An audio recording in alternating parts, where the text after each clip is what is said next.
यह मूवी एक ऐसे पैरासाइट के ऊपर बनी है जो कानों के जरिए इंसानों के शरीर में घुसकर उनके शरीर को अपना घर बना लेता है। मूवी का नाम है पैरासाइट। कहानी की शुरुआत होती है समुंदर से, जहां हम बहुत सारे अजीबोगरीब जीवों को देखते हैं जो धीरे धीरे शहर की ओर बढ़ रहे होते हैं। इसके बाद एक कपल को सोते हुए दिखाया जाता है। अचानक उनमें से एक पैरासाइट रेंगते हुए आदमी के कान में घुस जाता है। वह दर्द से चिल्लाने लगता है, लेकिन थोड़ी देर बाद शांत हो जाता है। अगले सीन में हमें मूवी का मेन कैरेक्टर दिखता है, सिंची। वह ईयरफोन लगाकर मस्त गाने सुनते हुए सो रहा होता है। तभी एक पैरासाइट उसके पास आता है और कान में घुसने की कोशिश करता है, मगर ईयरफोन लगे होने की वजह से वह असफल हो जाता है। फिर वह पैरासाइट उसकी नाक से घुसने की कोशिश करता है, लेकिन तभी सिंची जाग जाता है और डर के मारे उसे दूर फेंक देता है। वह किताब से उसे मारने की कोशिश करता है, लेकिन मरने के बजाय वह पैरासाइट उसके हाथ में घुस जाता है। घबराकर सिंची अपने हाथ को केबल से कसकर बांध लेता है ताकि वह उसके शरीर में और आगे न जा सके। उसकी चीख सुनकर उसकी माँ कमरे में आती है और पूछती है, क्या हुआ बेटे, तुम ठीक तो हो? सिंची कहता है, मॉम, मेरे हाथ में एक सांप घुस गया है। माँ उसके हाथ को देखती है, लेकिन उन्हें कुछ भी नहीं दिखता। अगले दिन सुबह नाश्ते के समय सिंची कहता है कि उसे हाथ में अजीब सा महसूस हो रहा है। माँ उसे समझाती है कि शायद नींद पूरी न होने की वजह से ऐसा लग रहा है। इसके बाद हमें वही आदमी दिखाया जाता है जिसके कान में क्रिएचर घुसा था। वह अपनी वाइफ को अजीब तरह से घूरने लगता है। अचानक उसका मुंह खुलता है और डरावने फूल की तरह नजर आता है। पत्नी कुछ समझ पाती इससे पहले ही वह आदमी उसे खा जाता है। अब हम देखते हैं कि सिंची स्कूल जाता है। उसकी दोस्त सतोमी नोटिस करती है कि उसके व्यवहार में बदलाव आ गया है। क्लास में भी अजीब घटनाएं होती हैं, जैसे इरेजर उठाने के लिए झुकते ही उसका हाथ लंबा होकर खुद इरेजर उठा लेता है और गेम में वह दूर से ही बास्केटबॉल डाल देता है। इन सब घटनाओं से सिंची परेशान हो जाता है। घर आकर वह इंटरनेट पर रिसर्च करता है। तभी उसके हाथ पर एक आंख दिखती है जो तुरंत गायब हो जाती है। वह ब्लेड से हाथ काटने का सोचता है, लेकिन तभी उसका दाहिना हाथ डरावने क्रिएचर में बदल जाता है। वह घबरा जाता है, मगर कुछ देर बाद हाथ एक क्यूट से एक आंख वाले जीव का रूप ले लेता है। सिंची उससे पूछता है, तुम क्या हो? तो वह जीव उसकी ही बात दोहराता है। यहाँ पता चलता है कि उसे इंसानी भाषा नहीं आती। धीरे धीरे वह लैपटॉप और किताबें पढ़कर इंसानों की भाषा और तौर तरीके सीखने लगता है। असल में उस पैरासाइट का मकसद सिंची के दिमाग पर कब्जा करना था ताकि वह पूरे शरीर को कंट्रोल कर सके, मगर ईयरफोन और हाथ बांधने की वजह से वह सिर्फ हाथ तक ही सीमित रह गया। सिंची कहता है कि वह उसे काट कर अलग कर देगा। क्रिएचर जवाब देता है, अगर तुम ऐसा करोगे तो मैं मर जाऊंगा, लेकिन तुम भी अपना हाथ खो दोगे। फिर वह अपना नाम मिगी बताता है और कहता है कि वह सिंची को कोई नुकसान नहीं पहुंचाएगा क्योंकि उसे उसी की बॉडी में रहना है। धीरे धीरे मिगी इंसानों की तरह बोलना सीख जाता है। वह सिंची के जरिए इंसानों और उनकी दुनिया के बारे में समझने लगता है। यहाँ तक कि स्कूल में होते मार्शल आर्ट्स को भी सिर्फ देखकर सीख लेता है। समय के साथ सिंची और मिगी के बीच दोस्ती और कनेक्शन बनने लगता है। दूसरी तरफ शहर में जिन जिन लोगों के शरीर में पैरासाइट घुस चुके हैं, वे डरावने क्रिएचर में बदलकर आतंक फैलाते हैं और इंसानों को खाने लगते हैं। एक दिन स्कूल से लौटते समय मिगी सिंची को खींचकर एक रेस्टोरेंट में ले जाता है क्योंकि उसे महसूस होता है कि आसपास कोई और पैरासाइट है। अंदर जाकर वे देखते हैं कि एक पैरासाइट किसी इंसान को खा रहा है। वह पहले मिगी को अपना साथी समझता है, लेकिन जैसे ही उसे पता चलता है कि मिगी ने सिंची के दिमाग पर कब्जा नहीं किया है, वह हमला कर देता है। उसका सिर अजीब से क्रिएचर का रूप ले लेता है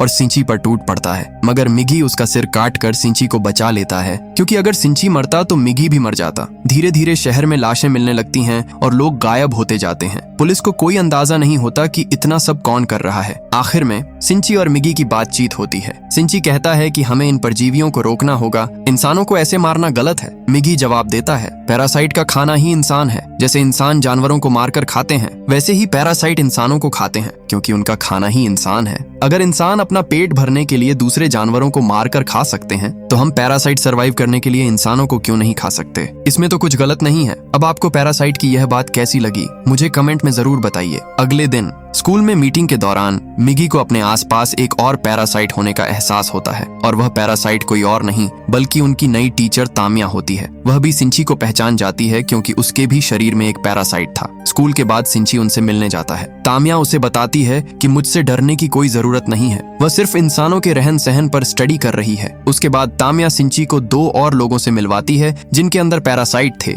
एक स्कूल का स्टूडेंट सिमादा और दूसरा एक पुलिस ऑफिसर मिस्टर ए। वह बताती है कि ये लोग नेटवर्क बनाकर इंसानों पर स्टडी कर रहे हैं। प्रयोग के तौर पर मिस्टर ए के बच्चे की मां बनने वाली है और यह बताती है कि उन दोनों के पैरासाइट होने के बावजूद उनका बच्चा बिल्कुल नॉर्मल इंसान होगा। अगर वे चाहें तो इंसानों की तरह छुपकर रह सकते हैं। बस उन्हें जिंदा रहने के लिए इंसानों को खाना होगा। तामिया मिगी को भी अपने नेटवर्क में शामिल होने को कहती है, मगर मिगी इनकार कर देता है। वहां से जाते समय मिगी सिंची को मिस्टर ए से थोड़ा अलर्ट रहने को कहता है, क्योंकि मिस्टर ए को पता चल गया था कि रेस्टोरेंट में जो पैरासाइट था उसे इन्हीं लोगों ने मारा था। एक दिन स्कूल से लौटते समय सिंची मिस्टर ए से टकरा जाता है। मिगी उसे बिना नजरें मिलाए चुपचाप वहां से हटने को कहता है, लेकिन मिस्टर ए के इरादे कुछ ठीक नहीं लगते। अचानक मिस्टर ए का मुंह भी एक क्रिएचर की तरह खुलता है और वह उन पर हमला कर देता है, मगर मिगी भी कम नहीं था। वह डटकर सामना करता है। मिगी के इशारे पर सिंची मिस्टर ए के पेट में एक रोड घुसा देता है और मिस्टर ए मारा जाता है, क्योंकि मिस्टर ए को यह मालूम नहीं था कि मिगी केवल सिंची के हाथों पर ही कंट्रोल कर पाया है और सिंची का दिमाग अभी भी उसके कंट्रोल में था। सिंची घर लौटता है और काफी गिल्ट फील करता है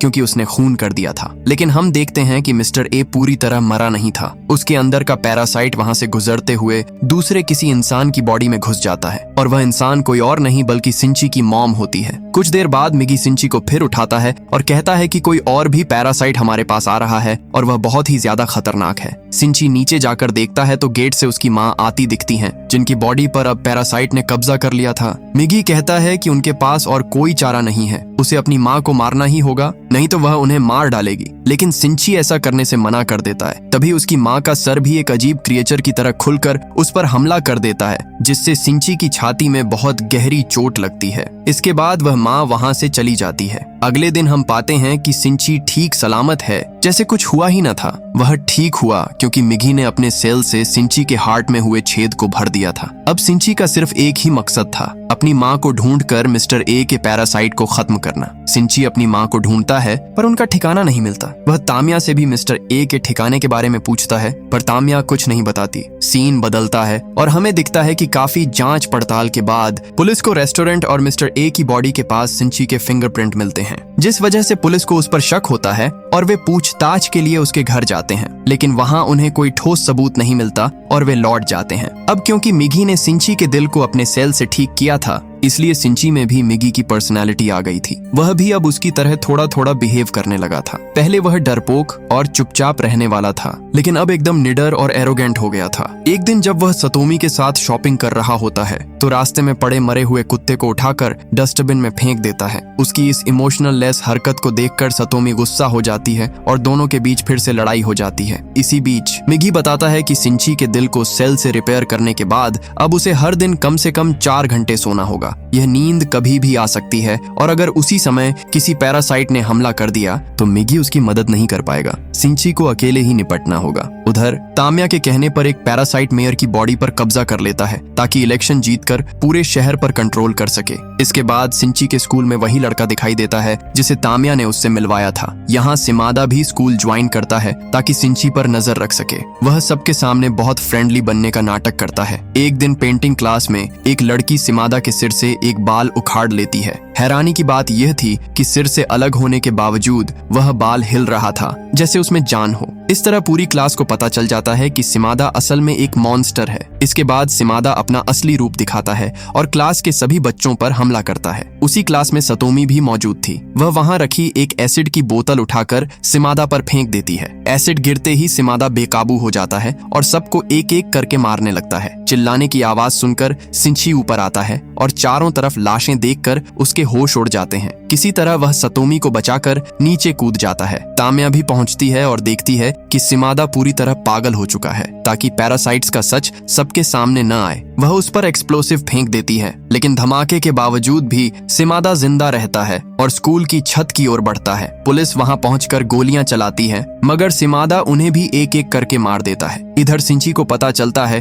कि सिमादा छत की ओर बढ़ रहा है। वह सामने वाली बिल्डिंग की छत पर चढ़ जाता है और मिगी को धनुष का रूप देकर उस पर रोड से हमला करता है। तीर की तरह वह रोड सिमादा के शरीर को भेद देता है और उसकी मौत हो जाती है। इसके बाद तामिया सिंची से मिलती है और कहती है कि उसे कुछ समय के लिए अंडरग्राउंड जाना होगा क्योंकि उसकी डिलीवरी का समय करीब आ गया है। जाते जाते वह सिंची को मिस्टर ए का एड्रेस दे देती है क्योंकि मिस्टर ए ने उसकी माँ को होस्ट बना लिया था। एक माँ होने के नाते तामिया उसके दर्द को समझ सकती थी। एड्रेस लेकर सिंची सीधे मिस्टर ए के ठिकाने पर पहुंचता है। वहां मिस्टर ए अभी भी उसकी मां की बॉडी में मौजूद था। इसी समय मिगी को नींद आ जाती है, लेकिन सोने से पहले वह खुद को एक हथियार में बदल देता है। इसके बाद सिंची और मिस्टर ए के बीच भयानक लड़ाई होती है। मिस्टर ए उस पर भारी पड़ रहा था, लेकिन थोड़ी देर के लिए सिंची की मां अपनी बॉडी पर कंट्रोल पा लेती है। उसी मौके का फायदा उठाकर सिंची उनका सिर धड़ से अलग कर देता है और इस तरह मिस्टर ए के पैरासाइट को खत्म कर देता है। दूसरी ओर जिस मेयर की बॉडी पर पैरासाइट ने कब्जा किया था,